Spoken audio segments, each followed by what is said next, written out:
Это игра «Ума палата». Игра, где можно выиграть деньги. Игра, в которой можно узнать что-то новое. Игра, где можно испытать свой интеллект.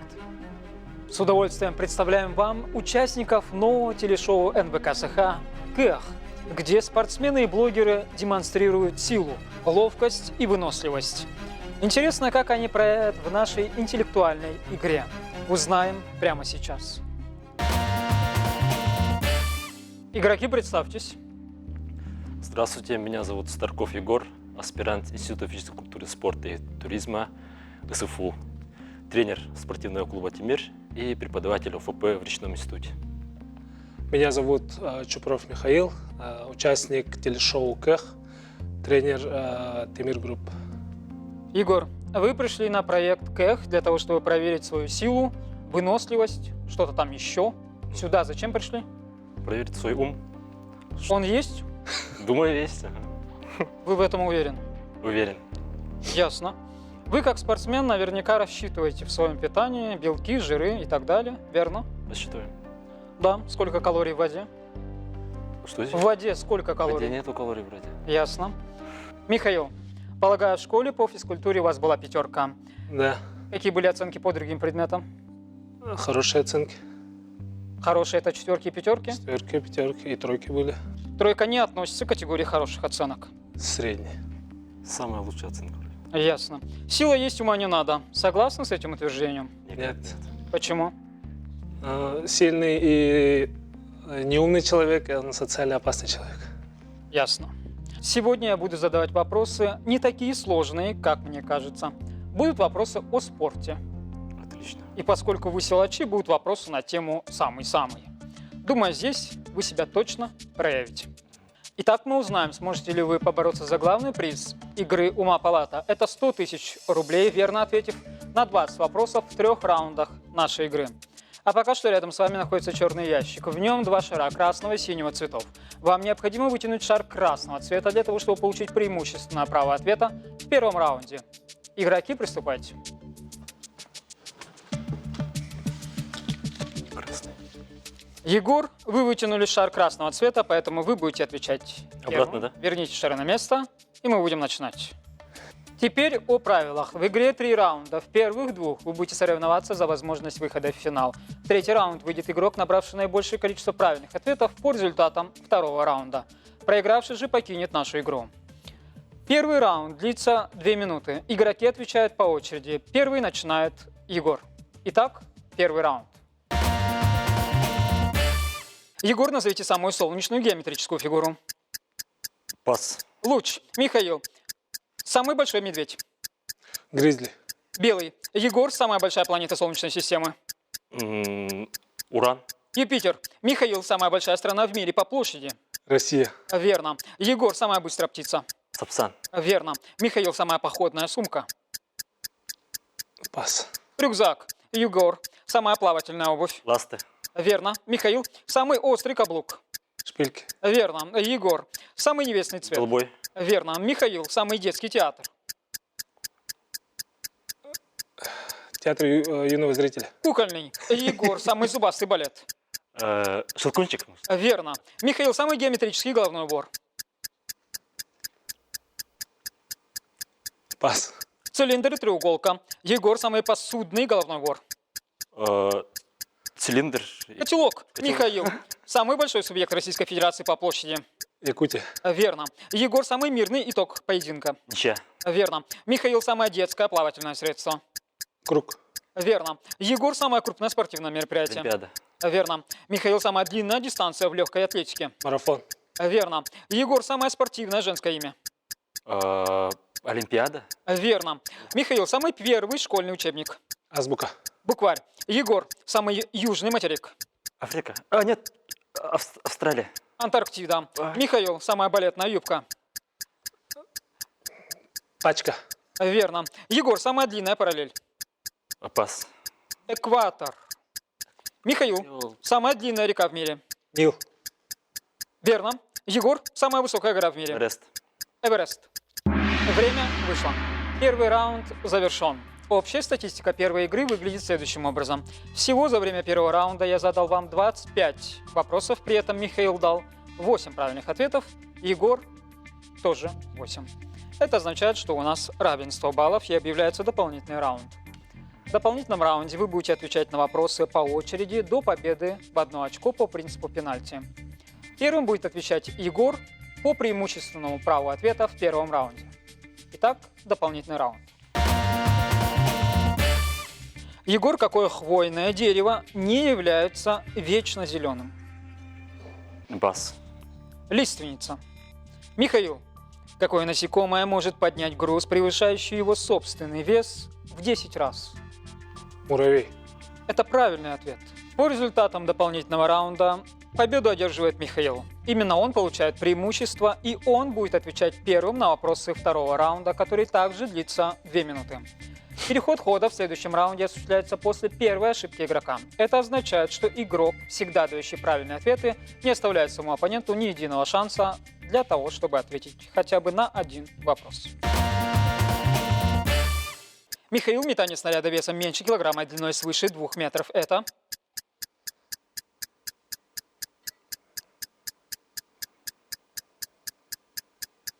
Копье.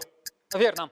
Михаил, жесткая спортивная игра с овальным мячом, распространенная в США и Канаде, правила предусматривает нападение на любого соперника. Американский футбол. Верно. Михаил, один из видов скоростного спуска на специальных одноместных санях, для управления которыми спортсмены используют специальные шипы для ботинок. Скелетон.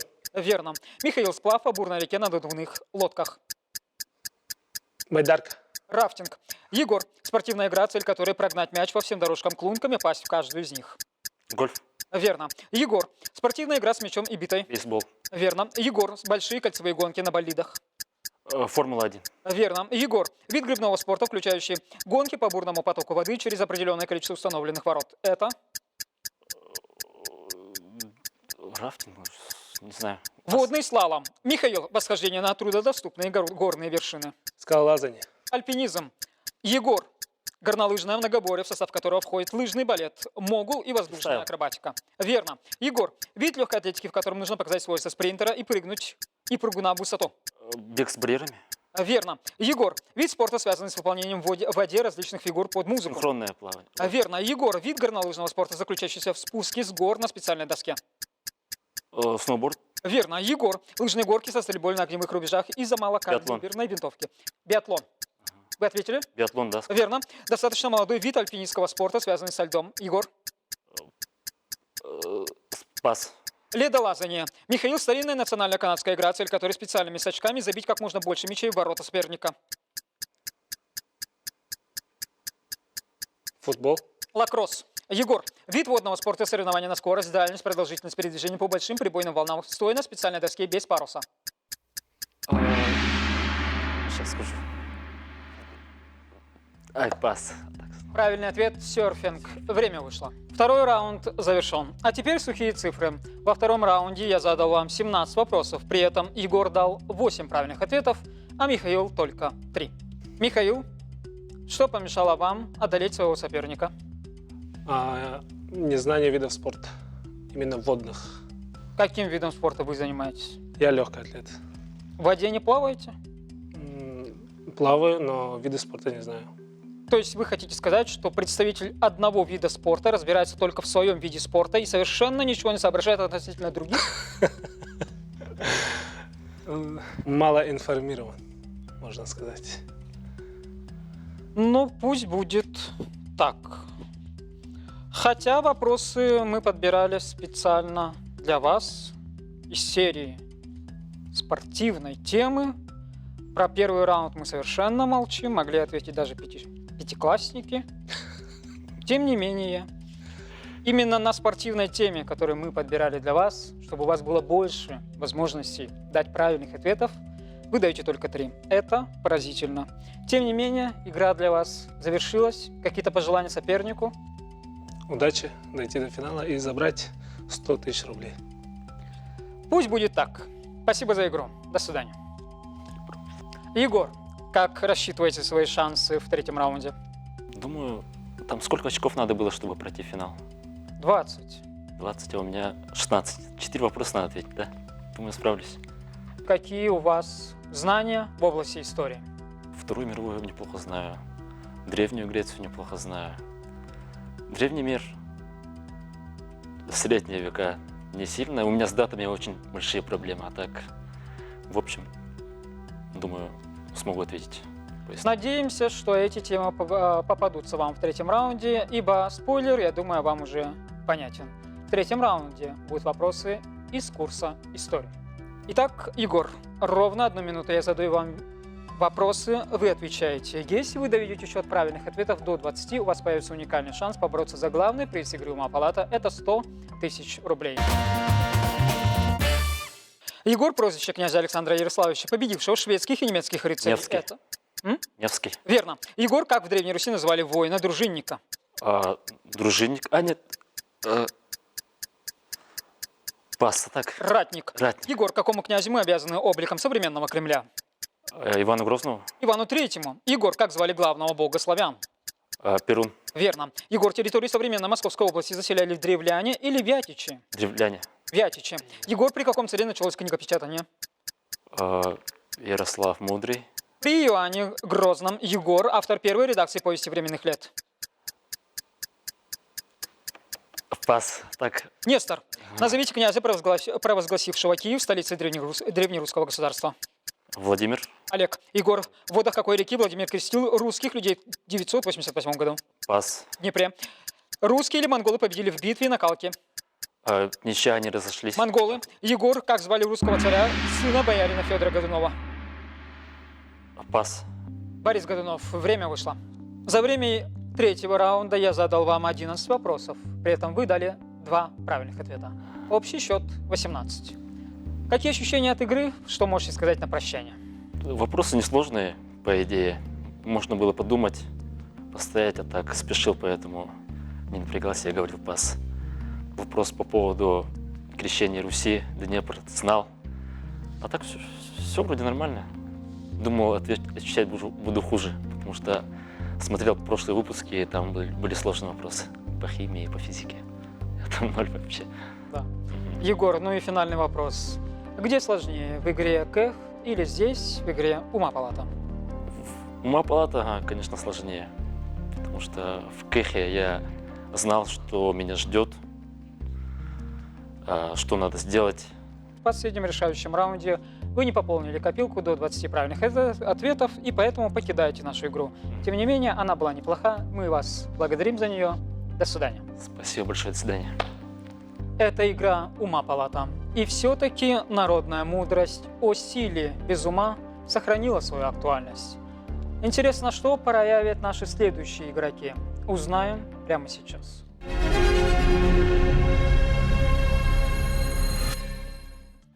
Это игра «Ума Палата». Знали ли вы, что слово «мощи», так похожее на слово «мощь», это останки человека, почитаемого святым, который обладал силой, способной творить чудеса? Интересно, проявят ли чудеса наши следующие игроки? Ведь слово «кэх» так и переводится с якутского языка – «мощь», «сила». Давайте знакомиться. Игроки, представьтесь. Здравствуйте, меня зовут Линда Кириллова, я инструктор-методист регионального центра ВФСК ГТО. Здравствуйте, меня зовут Яковлев Нургун, я инструктор-методист ВФСК ГТО. Линда, начнем с прямолинейного вопроса. В телешоу «Кэх» надо ли думать? Конечно. Зачем оно нужно? Чтобы быть физически сильным, мне кажется, и должна хорошо работать голова. Почему так получилось, что в вашем шоу в основном одни мужчины? Первый сезон мы решили сделать специально для мужчин, но если будет будущее этого проекта, мы, конечно, будем рассматривать и женский пол. Сами не думаете участвовать? Нет, спасибо. В нашей игре на что рассчитываете? На знания или на удачу? Знания. Они И на есть? удачу. Знания есть? Знания есть. Ну, есть, конечно. Проверим. Нургун, как учились в школе? Средний. Были 3, 4 и 5. Какие предметы давались вам хорошо? Физическая культура. Ну, это очевидно. А какие предметы давались плохо? Плохо было с физикой, с математикой и иностранным языком. Ясно.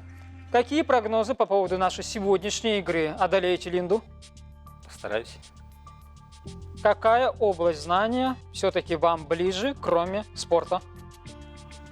Прям особенно я бы никакую не выделил. Всего понемногу. Всего понемногу. Печально. Линда, Нюргун.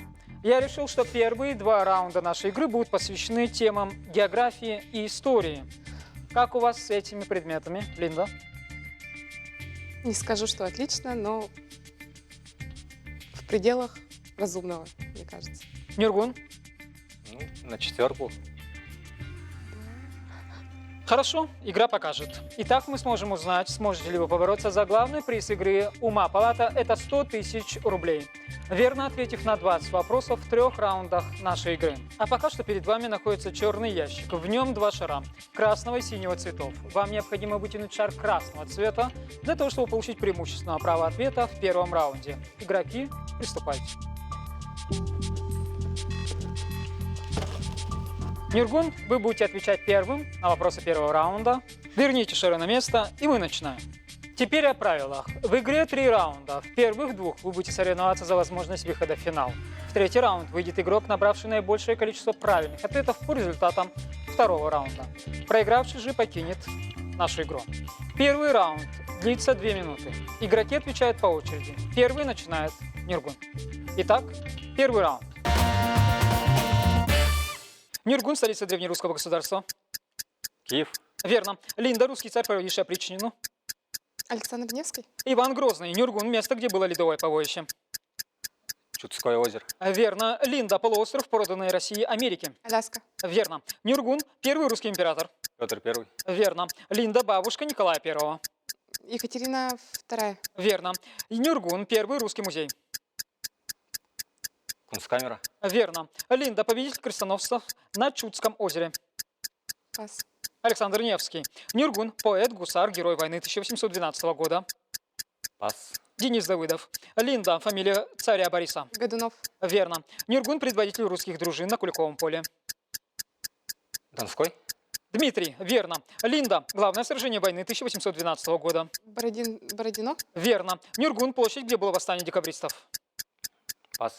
Сенатская. Линда – форма правления, при которой власть передается по наследству. Монархия? Монархия. Нюргун – князь, который ввел христианство на Руси.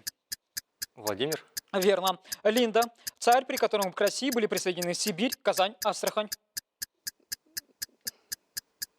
Пас. Иван Грозный. Нюргун – царь, в припадке гнева убивший своего сына. Грозный. Иван Грозный. Верно. Линда – кого на престоле сменил Александр I? Не знаю. Павла I. Нюргун – князь-основатель Москвы. Юрий. Верно. Долгорукий. Линда – царь-основатель Петербурга. Петр I? Верно. Нюргун – порядковый номер Иоанна Грозного. Иоанн Грозный. Пас. 4. Линда – часть света, в которую Петр прорубил окно. Пас. Европа. Нюргун – в каком городе было найдено большое количество берестяных грамот? Санкт-Петербург. В Новгороде. Линда – в каком веке отмечалось тысячелетие крещения Руси? Не знаю. В 20-м. Время вышло. Первый раунд завершен. Общая статистика первого раунда выглядит следующим образом. Всего за время первого раунда я задал вам 24 вопроса. При этом Нюргун дал 8 правильных ответов, а Линда – 6. Линда, вы зря скромничали, потому что играли весьма неплохо. Чуть-чуть отстали от Нюргуна, но надеемся, что это временно. Однако некоторые вопросы нас смутили. Вот, например, часть света, в которую Петр прорубил окно. Вы не слышали об этой расхожей фразе? Слышала, конечно, просто вот, не знаю, я волнуюсь или Нюргун на меня так давит. Не знаю. Будем считать, что это влияние Нюргуна. Нюргун – порядковый номер Иоанна Грозного. Не знал. Вы не знали, что Иван Грозный – это Иван IV. Я не знал, что у него есть порядковый номер. Впереди вопросы по географии. Вы сказали, что у вас неплохие знания. Давайте все-таки проверять. А пока что я могу сказать, что Нюргун получил преимущество. Именно он будет отвечать первым на вопросы 2 раунда. 2 раунд также длится 2 минуты. Переход хода, однако, в следующем раунде осуществляется после первой ошибки игрока. Это означает, что игрок, всегда дающий правильные ответы, не оставляет своему оппоненту ни единого шанса для ответов на вопросы. Нюргун какую страну также называют Нидерландами? Голландия. Верно. Нюргун, какая самая большая пустыня в мире? Африка. Антарктическая. Линда, сколько крупных островов составляют Гавайи? 8. Верно. Линда, какая страна имеет самое большое население в мире? Китай? Это Индия. Нюргун, где находится самый большой вулкан на Земле? Гавайи. Верно. Нюргун, какой остров самый большой в мире? Австралия. Гренландия. Линда, как называется самый высокий непрерывный водопад в мире? Анхель? Верно. Линда, какая самая длинная река в Великобритании? Не знаю. Северин. Нюргун, как называется самая большая река, протекающая через Париж? Сена. Верно. Нюргун, как называется самая маленькая страна в мире? Пас. Ватикан. Линда, в какой стране вы бы нашли город Дрезден? Германия? Верно. Линда, какая столица Канады? Не знаю. Оттава. Нюргун, в какой стране самые естественные озера? Канада. Верно. Нюргун, сколько часовых поясов у Австралии? Пусть будет 5. 3. Линда, какая официальная валюта Индии? Рупий?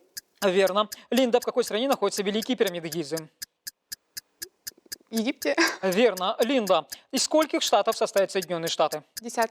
Верно. Линда, какая единственная страна граничит с Великобританией? Не знаю. Ирландия. Нюргун, сколько стран все еще используют шиллинг в качестве валюты? Пас. 4. Линда, какой штат США самый большой по площади? Не знаю. Аляска. Нюргун, какая река самая короткая в мире? Пас. Роу. Линда, какой стране принадлежат Канарские острова? Не знаю. Испания. Нюргун, как называется единственное море, не имеющее береговой линии? Береговой. Саргассово море. Второй раунд завершен. А теперь сухие цифры. За время второго раунда я задал вам 24 вопроса, при этом Нюргун дал 4 правильных ответа, а Линда 6. Нюргун, какой остров самый большой в мире? Это Гренландия. Вы ответили, что это Австралия. А я перепутал остров с континентом. Перепутали. Да. Ну, подумаешь, небольшая разница. Какой-то островок и целый континент. А самую маленькую страну в мире вы действительно не знали, что это Ватикан? Нет. То есть впервые узнали на нашей передаче этот факт. Да. А самая большая страна в мире? Россия. Россия. Ну, хоть здесь неплохо. Однако я могу точно сказать, что данное вами слово, что по географии у вас хорошие оценки, можно явно поставить вам 4, я могу поспорить и сказать, что 4 здесь поставить точно нельзя. Линда, в предыдущем раунде мы заглядывали в будущее и говорили о том, что, возможно, вы измените ход истории. Вы его действительно изменили. У вас больше ответов, чем у Нюргуна. Именно вы проходите в следующий раунд. Ну что же, Нюргун, какие-то пожелания своему оппоненту, своему другу, той, на которую вы больше не давите? Удачи и сильно не волнуйся. Спасибо. На сегодня все. Нюргун, до свидания. Спасибо. До свидания. Линда, ровно 1 минуту я задаю вам вопросы, вы отвечаете. Если вы доведете счет правильных ответов до 20, у вас появится уникальный шанс побороться за главный приз. Это 100 000 рублей в игре «Ума палата». Линда, этот химический элемент получил название словосочетания «рождающий воду». Водород? Верно. Как называлась династия русских князей, правивших с 10 по 16 век? Рюрикович? Верно. Животное, которое спит с одним открытым глазом. Дельфин? Верно. Где любил проводить время помещик Обломов, герой одноименного романа Гончарова? Где любил? На кровати, на диване? Верно. Какая кислота используется для гашения соды? Не знаю. Уксусная. Хоть со стороны и кажется, что это дерево, на самом деле это трава. Дерево. Это фрукт какой-то. Да, речь идет про банан. Кто сказал, кто с мечом к нам придет, от меча и погибнет? Годунов? Александр Невский. Назовите формулу угарного газа. Я не знаю. ЦО. Название первой древнерусской летописи. Первая древнерусская летопись. Это пояс временных лет. Время вышло. За время раунда я задал вам 9 вопросов, при этом вы дали 4 правильных ответа. Это весьма неплохо, почти 50%. Скажите, пожалуйста, откуда вы слышали о редком научном факте, что животное, которое спит с одним открытым глазом, это дельфин. Когда мои родители ездили во Владивосток, они с моей дочкой ходили в аквапарк, и там рассказали, после чего мой ребенок об этом не рассказал. Вот, как говорится, курица учится у цыпленка. Здорово. Сколько крупных островов составляют Гавайи? Вы ответили 8. Откуда вот эти познания? По географии. С курса географии, Ну, с да, школьного курса да. географии. Я помню эту цифру, потому что он знак бесконечности. А то, что вот все, названия островов, я не знаю, к сожалению. Хотелось бы узнать в будущем. Мне кажется, что вас подвело волнение, самокритика и, конечно же, стоявший здесь все это время Нюргун, как раздражающий фактор. Вы могли ответить гораздо больше. Всего вы дали 16 правильных ответов и, в принципе, были недалеки от искомых 20 баллов. Но, к сожалению, в последнем решающем раунде вы не пополнили копилку правильных ответов до 20, поэтому мы вынуждены с вами прощаться. Нам было приятно, что вы были с нами, что вы отвечали и поразили нас интересными ответами. Спасибо за игру. До свидания. Спасибо вам. Это игра «Ума палата». Любопытно, на что сделают ставку наши следующие игроки. Узнаем через неделю.